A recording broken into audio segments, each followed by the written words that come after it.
11강 실전 문제 풀이를 하겠습니다. 11강 실존주의와 실용주의 그 파트에서는 이 수능 완성의 이 핵심인 자료와 친해지기 글을 좀 보면 좋을 것 같아서 자료와 친해지기 글을 가져왔습니다. 문제 풀이 전에 잠깐 볼게요. 실존주의 키에르케고르의 제시문인데요. 보면 배의 방향을 돌려야만 하는 순간에 처한 선장의 경우를 생각해 보라. 어쩌면 그는 나는 이렇게도 할 수 있고 저렇게도 할 수 있다라고 말할 수 있을지 모른다. 그러나 그가 아주 서툰 선장이 아니라면 이래도 좋고 저래도 좋은 때는 순간에 불과하다는 것을 알고 있을 것이다. 인간의 경우도 끝내 더 이상은 이것이냐 저것이냐가 문제가 될 수 없는 순간이 올 것이다. 그런 사태가 벌어지는 것은 그가 선택을 했기 때문이 아니라 그가 선택을 게을리했기 때문이다. 다시 말해 남들이 그를 위해 선택을 해 주었기 때문이고 또 그는 자기 자신을 잃었기 때문이라고 말할 수 있다. 선장의 그 비유를 해서 선택을 잘 하지 못하면은 자기 인생이 사라진다. 자기 자신을 잃을 수 있다라고 하는 키에르케고르의 제시문입니다. 지금까지 우리가 봤던 거랑은 조금 차별적으로 신기한 한 제시문이어서 여러분이 이걸 좀 기억해 두시기를 바래서 선생님이 요거는 따로 또 설명을 합니다. 이것이냐, 저것이냐, 요거. 그리고 두 번째 동그라미는 신에 대한 무한한 관계에 의해서만 비로소 의심은 진정되고 오로지 신에 대한 무한하고 자유로운 관계에 의해서만 비로소 인간의 불안은 기쁨으로 바뀔 것이다. 신에 대해서 얘기하면서 어떤 그 불안 얘기를 하고 있죠. 인간은 신께서는 항상 옳다는 것을 인정할 때만 신에 대하여 무한한 관계에 서게 된다. 그는 자신이 항상 옳지 못하다는 것을 인정할 때만 신에 대해서 무한히 자유로운 관계에 있게 된다. 심미적 실존, 윤리적 실존, 종교적 실존 단계, 세 단계를 얘기한 키에르케고르의 제시문입니다. 특징적인 제시문인데 조금 지금까지 우리가 보아오던 제시문과 다르기 때문에 외워두라고 선생님이 다시 한번 강조해서 설명하고 있습니다. 이번에는 듀이의 실용주의 제시문인데요. 우리가 지금까지 보던 거랑 조금 다른 면이 있어서 외워두라고 다시 한번 같이 읽어봅니다. 사실상 우리가 좋은 사람으로 일컫는 사람은 엄밀하게 현재 상태의 대안을 대안이라는 거는 이제 해결책, 이런 거죠. 가장 잘 파악하는 사람이며 또 새로 형성하면서 성장, 발전하는 자아를 펼쳐 보이는데 가장 많은 관심을 기울이는 사람이다. 성장과 발전, 뭔가 이런 우상향하는, 가만히 있으면 고정적인 건 좋은 게 아니고 성장, 발전하는 게 좋은 거다, 도덕적이다라고 하는 듀이의 도덕관인데요. 그러나 그가 아무리 훌륭한 사람이라고 하더라도 성장, 발전의 요구에 반응하지 못하는 순간 나쁜 사람이 된다. 라고 얘기하면서 움직임의 방향성, 요걸 잘 파악해야 됩니다. 그래서 그 제시문이 어려울 수 있거든요. 뒤에 실용주의 제시문에서 어떤 성장, 발전, 움직이는 방향 이런 게 강조된 걸 잘 찾아야 하고요. 그 다음에 두 번째 동그라미는 인간은 시인하고 부인하며 공감하며 분노함으로써 이것만 보면은 누가 생각이 나냐면 휴메의 감정중심주의 윤리설이 생각이 납니다. 그래서 여러분은 듀이도 시인과 부인, 공감 이런 얘기를 할 수 있기 때문에 우리가 현혹되면 안 되겠어요. 자연스럽게 그들이 원하는 대상을 추구하고 또 요구를 부과하면서 요구에 반응한다. 이와 같이 도덕적 선은 그 자체로 욕구를 만족하는 그 무엇으로 나타나는 것이 아니고 그렇다고 의무를 충족시키는 그 무엇으로 나타나는 것도 아니며 시인할 만한 것으로 나타난다. 충분히 흉으로 오해할 만한 용어들이 나오고 있습니다. 이러한 유형의 현상을 통합함으로써 미덕과 어떤 기준이라는 일반화된 관념들이 출현한다. 여기서 이 기준은 시인과 부인, 칭찬과 비난의 표출을 규제하는 그런 기준이다라고 하면서 도덕이라는 특별한 현상은 그 사회 조건과 문화 수준의 변화에 따라 시대마다 변화한다. 듀이의 윤리학입니다.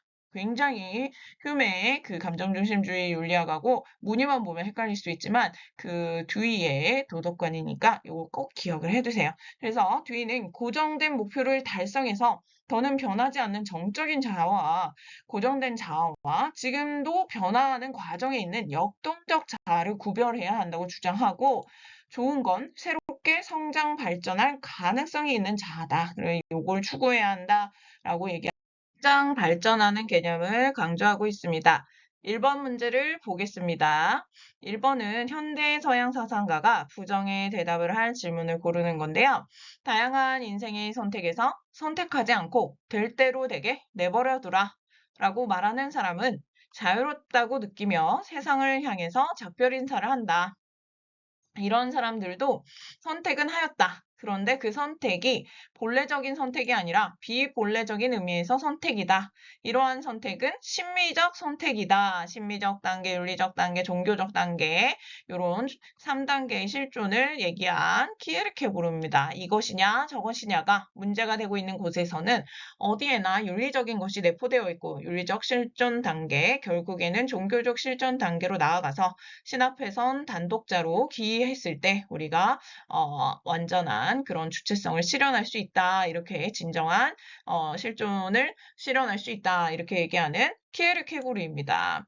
그래서 이것이냐 저것이냐 요게 이제 키에르케고르입니다. 예전에는 키에르케고르의 제시문이 신앞에선 단독자 뭐 이런 게 이제 시그니처가 됐는데 아니면 윤리적 실존, 심미적 실존 뭐 3단계가 나온다든지 그랬는데 요번 수안에 제시문을 보면은 조금 특이한 점이 있으니까 그 특징을 잘 캐치해서 외워두세요. 1번을 보면 윤리적 실존 단계에서도 인간의 실존은 불완전한 상태에 머무는가?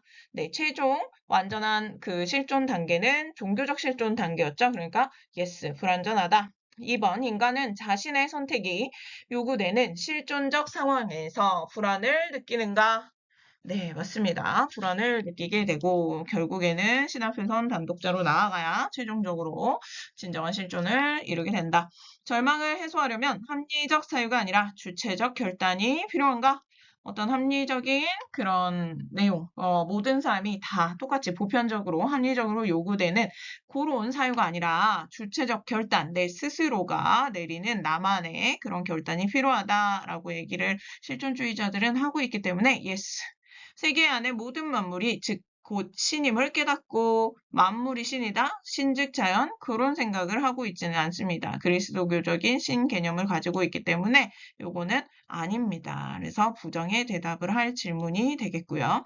5번 심미적 실존 상태에 있는 인간도 진정한 자신을 회복할 가능성이 있는가? 그렇죠. 가능성은 있죠. 심미적 실존 상태에서 더 업그레이드 돼가지고 윤리적 실존 단계로 나아가고 거기에서 최종적으로 종교적 실존 단계로 나아가면 진정한 자신을 회복할 가능성이 있기 때문에 이것도 yes라고 대답할 것입니다. 그래서 부정의 대답을 할 질문은 4번이 되겠습니다. 2번 문제를 보겠습니다. 현대 서양 사상가 가블의 입장으로 옳은 걸 고르는 건데요. 가블 보면 절망적인 무능력, 아니 무의지로 도피하여 이 세계의 곤란한 일을 회피한다면 초월자를 상실한 자기 고립화에 빠진다. 우리는 한계의 상황에서 단독으로 초월자 앞에 서 있을 때만 사귐에 있어서 진실하다. 요거는 신앞에선 단독자로 오인할 수 있지만 그게 아니라 한계의 상황 이런 얘기가 나와 있기 때문에 야스퍼스입니다. 야스퍼스. 을을 보면 절망은 이 자기 속의 병은 죽음에 이르는 병이다. 절망은 죽음에 이르는 병. 키에르케고르입니다. 키에르케고르 으세요. 그래서 갑의 단독으로 초월자, 신 앞에선 단독자라는 것이 키르케고르의 시그니처이긴 하지만 갑에서는 요거를 이제 약간 낚으려고 했던 것 같아요. 근데 한계 상황은 야스퍼스. 그래서 야스퍼스와 키르케고르의 제시문인 걸 알고 1번부터 5번까지 선지를 보겠습니다. 1번 인간은 고통 등의 한계 상황을 피하기 위해 좌절을 극복해야 한다. 한계 상황은 피할 수 없습니다. 한계 상황을 맞닥뜨렸을 때 우리는 지금 뭔가 우리의 주체성, 현재 삶의 소중함, 뭐 이런 것들을 참된 실현의 행동을 한다. 이런 얘기를 하고 있기 때문에 그거를 최대한 피해라. 이런 얘기를 하고 있지 않습니다. 2번, 인간이 자신에 대한 참된 경험을 하려면 타인과 연대하지 말아야 한다. 연대해야 한다고 얘기를 하고 있기 때문에 틀렸고요. 3번, 인간은 그 불안 극복을 위해 누구나 인정하는 객관적 진리를 추구해야 한다. 실존주의 자체가 어떤 객관화된 진리, 객관성 이런 것을 추구했던 근대의 문제 때문에 객관적인 어떤 보편적인 그런 이성이 중요한 게 아니라 그것으로 그 삶의 불안이나 이런 것들이 해결되지 않기 때문에 오로지 나만의 어떤 결단과 선택, 주체성이 어떤 그런 것들을 극복할 수 있다라고 얘기를 하고 있기 때문에 객관적 진리를 추구해야 한다. 이게 실존주의자들이 주장하는 바는 아닙니다. 4번, 인간이 참된 자기 자신이 되는 것을 포기할 때 절망에서 벗어날 수 있다. 반대죠. 참된 자기 자신이 되려고 할 때, 그럴 때 절망에서 벗어날 수 있다고 하고 있기 때문에 틀린 문장이 됩니다. 5번, 인간은 초월적인 존재를 수용해야 참된 실존을 회복할 수 있다. 야스퍼스나 키르케고르는 신 앞에선 단독자 얘기하니까 키르케고르는 신을 믿는 유신론적 실존주의라고 했죠. 야스퍼스 마찬가지로 유신론적 실존주의입니다. 그 가비 제시문에서도 초월자라는 표현이 있죠. 그래서 초월적인 존재를 수용해야 참된 실존을 회복할 수 있다. 둘의 공통점으로 볼 수 있겠습니다. 3번 문제를 보겠습니다. 사람들은 죽어가는 사람에게 다시 안정된 일상으로 돌아올 것이라고 말하며 위로한다고 생각한다. 그러나 이러한 배려는 죽어가는 사람이 자신의 가장 독자적이고 다른 사람에게 맡길 수 없는 존재 가능성인 죽음을 은폐하도록 주장할 뿐이다. 이런 위로는 죽어가는 사람을 위한 것일 뿐 아니라 위로하는 사람 자신을 위한 것이기도 하다. 사람들은 죽음이라는 사건으로 인해서 자신의 안정된 생활이 동요되지 않기를 바란다. 이렇게 현 존재는 죽음으로부터 도피하지만 그가 비록 명시적으로 죽음을 생각하지 않을 때에도 현 존재는 죽음을 향한 존재로서 규정되어 있다. 죽음으로의 선구를 주장한 하이데거의 글입니다. 우리가 죽음은 기정사실이지만 죽음은 평소에 생각하지 않죠. 그러나 죽음 앞으로 달려가 보면 선구라는 뜻은 미리 달려간 봄, 구라는 한자가 말발구 구라고 했죠. 그래서 미리 달려가 봄이라고 하는 죽음에 대한 그런 자각 이런 걸 통해서 현재 삶의 소중함, 주체성 이런 것들을 더 잘 알 수 있다고 얘기한 하이데거입니다. 기억을 보면 세상 사람들은 죽음으로부터 도피하지만 죽음을 향한 존재이다. 이렇게 지금 설명하고 있고요. 위 제시문에서 니은을 보면 현 존재는 죽음이 극복할 수 있는 가능성이라는 사실을 깨달아야 한다. 죽음은 극복할 수 있는 것이 아닙니다. 죽음을 극복한다는 의미는 죽음을 초월해서 영생한다 이런 뜻이거든요. 그래서 죽음이라는 거는 우리가 무조건 죽게 되어 있는데 그거 앞으로 달려가 봐서 죽는 순간 직전이라고 생각하면 우리가 지금 현재 살아있는 이 순간이 얼마나 소중하냐. 그러니 이 삶의 순간순간을 주체적으로 소중하게 잘 살아가자 이런 뜻입니다. 그래서 극복한다 이런 표현 적절하지 않고요. 인간은 자신의 삶을 기획하고 창조해가는 능동적 존재가 되어야 한다. 맞고요. 실존주의에서는 능동적, 주체성 뭐 이런 것들을 좋아합니다. 내용을 보면 현 존재는 죽음을 직시함으로써 세상 사람들의 지배에서 벗어날 수 있다. 요것도 그 위에서 그렇게 설명이 되어 있습니다. 그래서 이것도 맞다고 볼 수 있습니다. 4번 문제를 보겠습니다. 실존이 본질에 앞선다. 요거 샤르트르죠. 샤르트르. 실존이라는 지금 현재 나의 존재가 어떤 인간의 본성이라든지 내가 태어난 목적이라든지 그런 본질보다 앞서 있다. 그러니까 나는 어떤 정해진 목적이 있는 게 아니라 세상에 내던져져서 되어가는 스스로 구성할 수 있는 그런 실존하는 존재다. 이런 내용이라고 했죠. 기억을 보겠습니다. 인간은 자유 그 자체도 선택할 수 있는 자유로운 존재다. 자유롭냐, 안 자유롭냐를 선택할 수 있는 자유가 있냐? 없다. 자유롭게 내던져진 존재라고 했습니다. 자유롭게 살아야만 한다고. 비자유는 선택할 수 없다. 이렇게 얘기를 하고 있기 때문에 자유 그 자체도 선택할 수 없고요. 자유로워야만 합니다. 그런 존재라고 얘기를 하고 있어요. 니은 인간의 본질은 정해진 것이 아니면 인간은 스스로 삶을 만들어야 한다. 이게 실존이 본질에 앞선다는 말의 의미라고 했죠. 맞는 말이고요. 디귿을 보면 인간을 인간 자신으로부터 구원해주는 다른 존재가 이 세상에 존재한다. 사르트르는 신이 존재한다고 믿지 않습니다. 무신론이에요. 신을 믿지 않는 무신론적 실존주의이기 때문에 나 자신을 구해주는 건 나밖에 없어요. 그리고 누군가 다른 존재가 나를 구원해준다고 생각하지 않습니다. 리을 인간은 자신만이 아니라 인류를 위한 책임의식을 가지고 선택해야 한다. 이렇게 주장합니다. 그래서 니은과 니을이 샤르트르의 주장임을 기억해 두세요. 5번 문제를 보겠습니다. 현대 서양 사상가 갑을입니다. 갑은 신 앞에 오직 혼자 된다는 것은 인간이 막대한 노력과 막대한 책임성 앞에 선다는 것입니다. 신 앞에 선 단독자, 그 키에르케고르죠. 인간은 자유롭도록 선고받았다. 사르트르죠.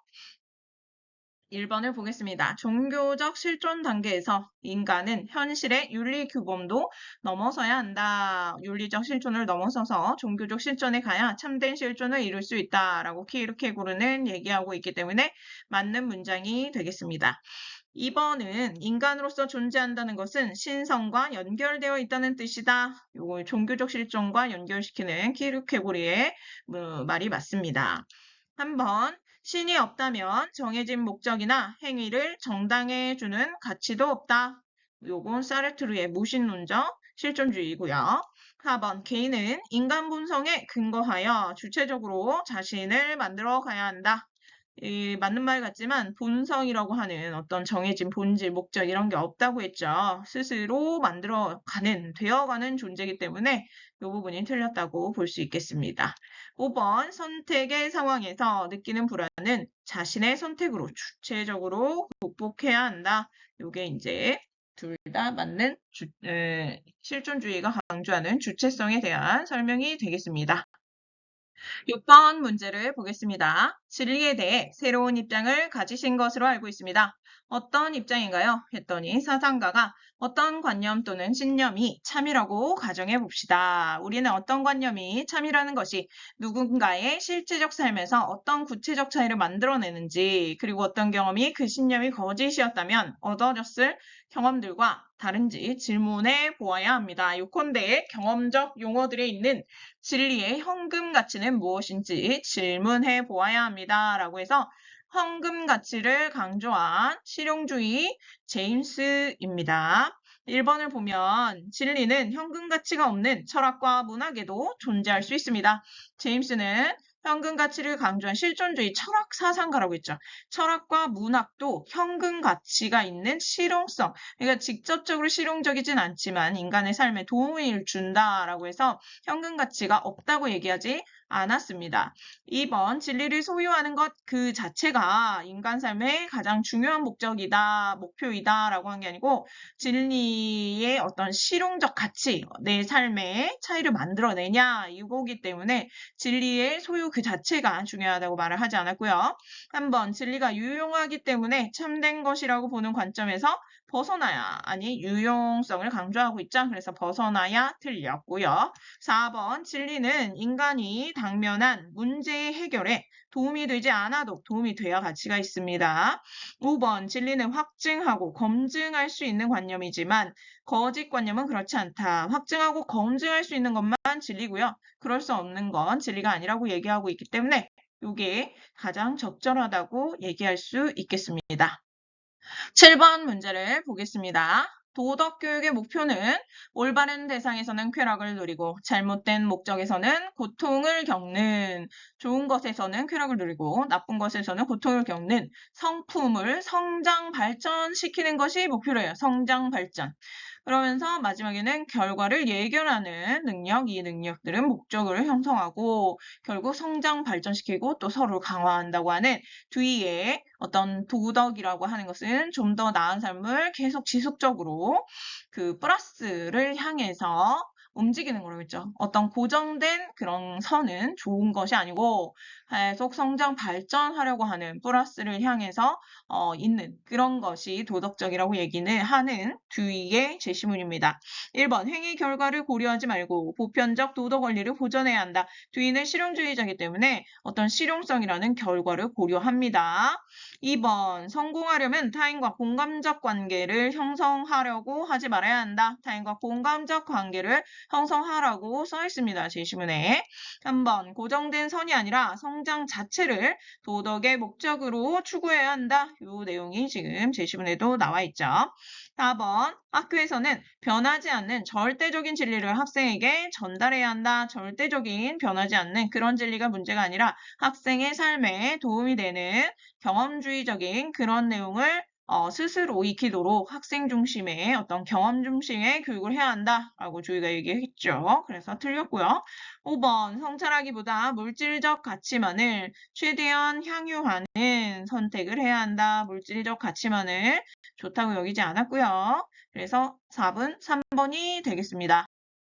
8번 문제를 보겠습니다. 하나의 목적은 결과가 올바른 것으로 확정되기까지 가설로 여겨져야 한다.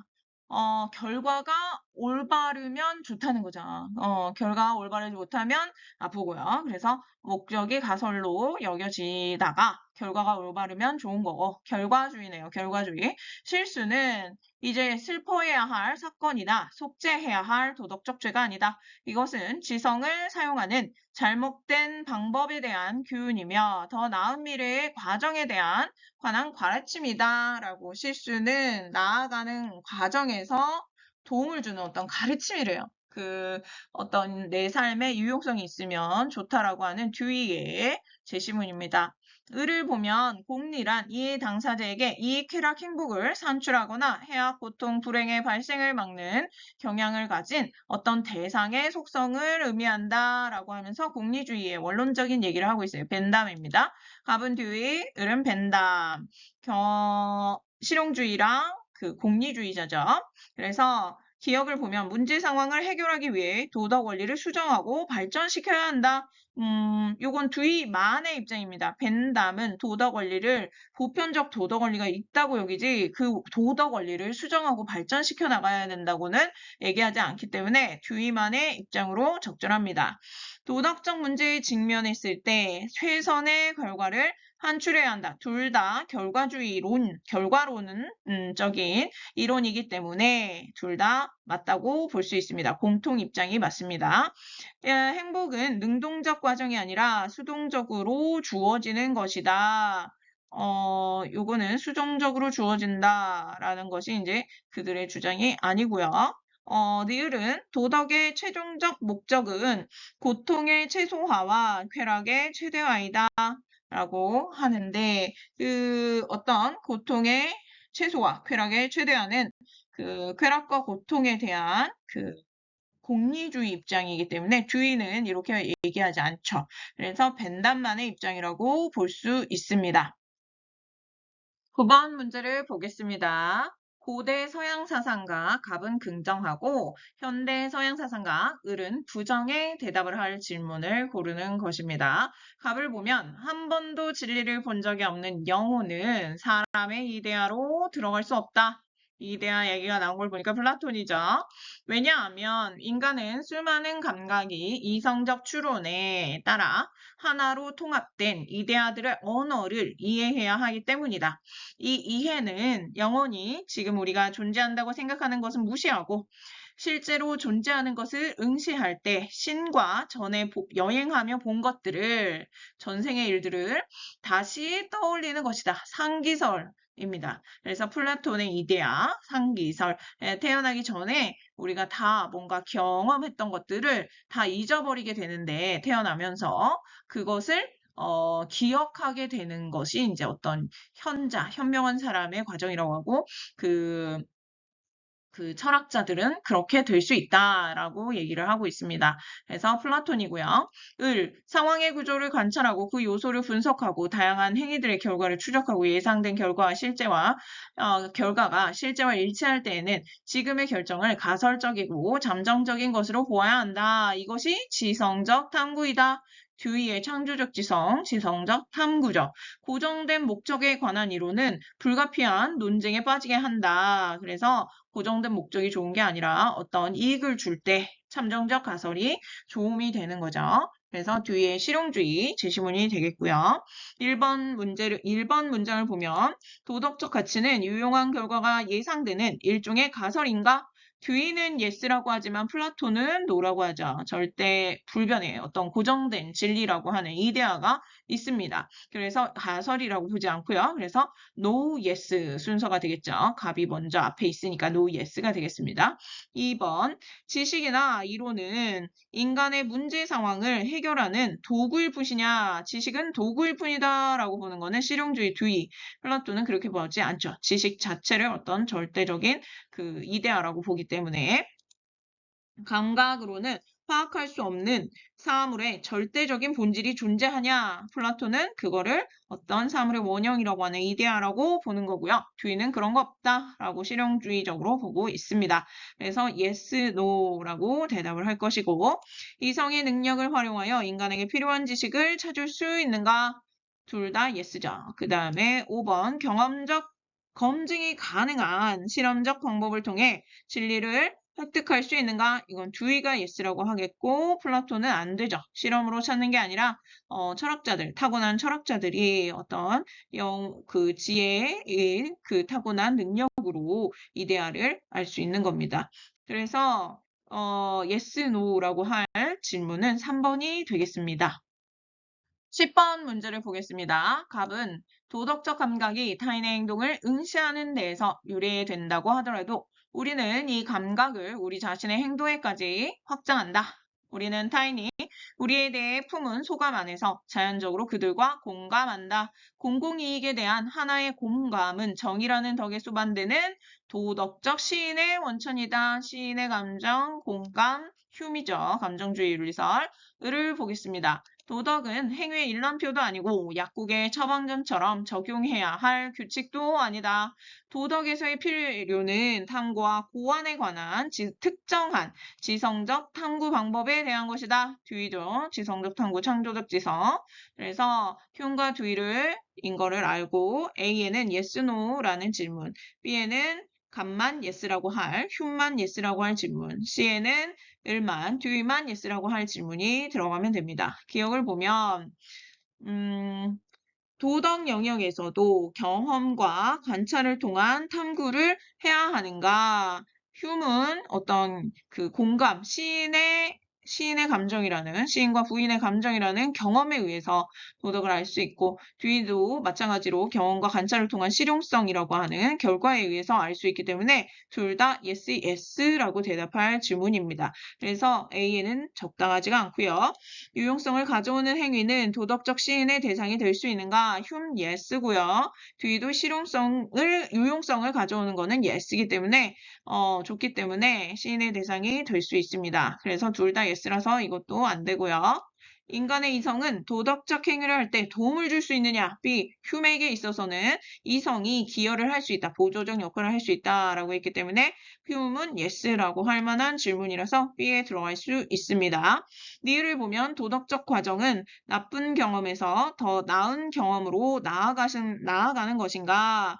좀 더 나은 경험으로 나아가는 것이, 성장 발전하는 것이 도덕이라고 했기 때문에 듀이 yes입니다. 그래서 니을 C에도 적당히 들어갈 수 있습니다. 적절합니다.